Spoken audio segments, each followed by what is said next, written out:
فقل أنا تسحرون قل لمن الأرض ومن فيها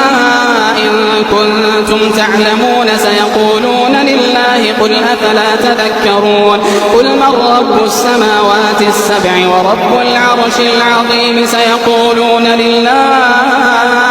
قل أفلا تتقون قل من بيده ملكوت كل شيء وهو يجير ولا